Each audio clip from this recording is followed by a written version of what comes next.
Баршаңызға сәлем, сіздермен бірге аспаз келін. Бүгін осындай керемет ауызашарға жаппасай дайындаймыз. Өте дәмді, тойымды тағамдардың бірі. Видеоны соңына дейін қарап, менің каналыма тіркелуді ұмытпаңыздар.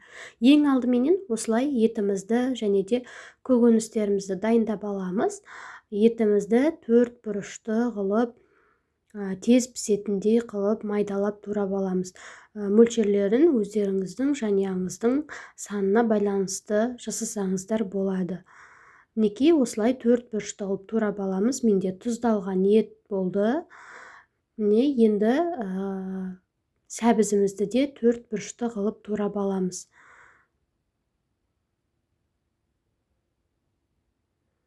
Бұл жерде мен 3 жуа пайдаландым, яғни пияз. Пиязымыз көп болса дәмдірек шығады, және де чеснок та салатын боламыз. Чеснокты үкіштен өткізсеңіз де болады, немесе майдалап турап сала берсеңіздер де болады. Енді қазанымызды қыздырып, май құятын боламыз. Майды азғантай мөлшерде құямыз. Етімізді салып, жақсылап қуырып аламыз, қызарғанша, және де оның үстіне осы қуырылып жатқан кезде сарымсағымызды да салып, жақсылап қуырамыз. Сарымсақты осылай қуырып жатқан кезде салсаңыздар, етке жақсы дәм береді.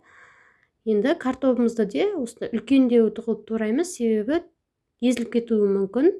Сондықтан сәл-пәл үлкендеу қыламыз. Сәбіз сияқты қатты майдалап тастауға болмайды. Енді жуамызды салып, жақсылап қуырып аламыз, және томат пастасын салатын боламыз. Осы кезде болгар бұрышын да салсаңыз болады, менде жоқ болғандықтан паприка салдым.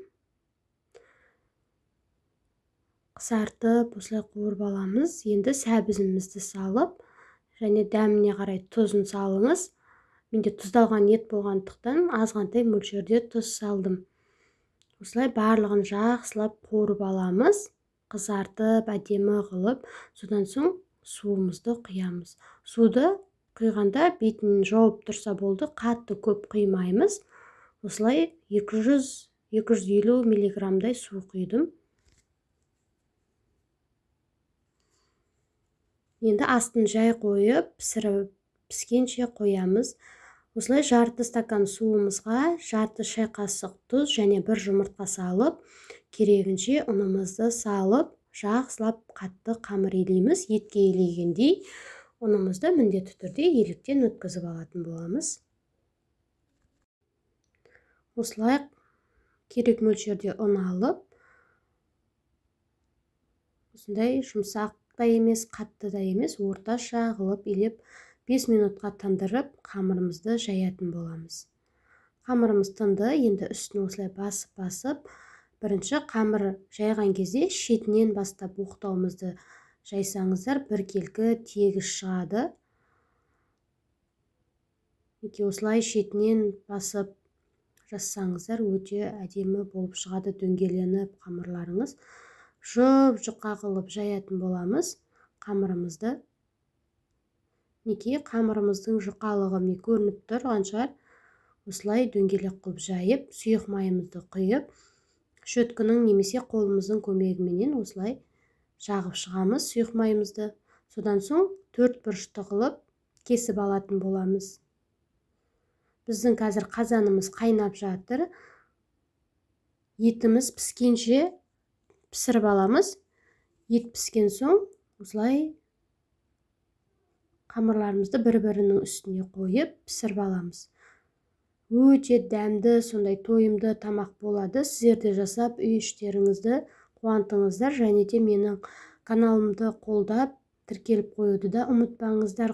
Қазақша контенттің дамуына өз үлестеріңізді қосыңыздар. Әлі де көп рецепттер болады менің каналымда, және де басқа қолжетімді рецепттер көп. Мінекей қайнап жатыр, енді қақпағын жауып 25 минутта пісіп шығады. Мінекей біздің тамағымыз дайын. Енді ыдысымызға осылай әдемілеп теріп шығатын боламыз. Бәрін өте дәмді, сондай тойымды тамақ болып шығады.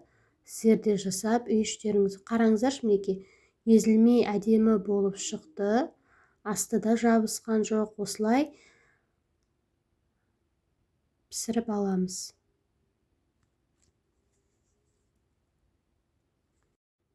Мінекей осылай подливкамызды салып, үстіне көк жуан немесе осылай аскөк сеуіп сәндеп ұсынсаңыздар болады. Видеоны соңына дейін қарағандарыңызға рахмет. Менің каналыма тіркелуді ұмытпаңыздар. Әлі де көп рецепттер болады. Ас болсын.